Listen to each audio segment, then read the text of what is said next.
আমরা তুমি দেখো যে আমি ঢালি কি করে, শুধু দেখো যারা এসি রুমে বসে ভাত টেবিলে পরে নিয়ে খাচ্ছে তাদের উদ্দেশ্যেই বলছি।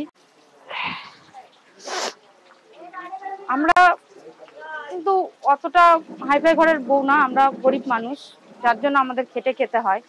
তো আমরা এইভাবেই চলতে খুব ভালোবাসি, আর এইভাবে আমাদের চলে যায়। তো আমরা গরিব, তো আমাদের এইটাই কিন্তু আমাদের এসি। আচ্ছা, এই আগুনের তাপটাই আপনাদের এসি? অবশ্যই, একদম। এই যে ভাতটা, এক হাঁড়ি ভাত, তুমি দেখো যে আমি ঢালি কি করে, শুধু দেখো যারা এসি রুমে বসে ভাত টেবিলে পরে নিয়ে খাচ্ছে তাদের উদ্দেশ্যেই বলছি। আমার এসিতে আমি কিভাবে রান্নাটা করি একটু দেখো শুধু। এখানে কতগুলো চাল আছে? 4 কিলো। এটা 4 কিলো চালের হাঁড়ি। তো যাদের উদ্দেশ্যে খারাপ কমেন্ট করে আমি তাদের উদ্দেশ্যে বলবো যে আমার এই জায়গাটা এসে একটু এই এসির হাওয়াটা খেয়ে দেখো। 4 কিলো চালের হাঁড়ি এইভাবে উঁচু করে ঢেলে, মানে তো ঠান্ডা হাওয়া, তো খুবই ঠান্ডা হাওয়া।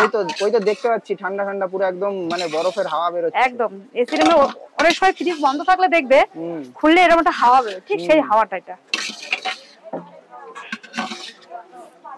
কি বসাবো দিদি, জল?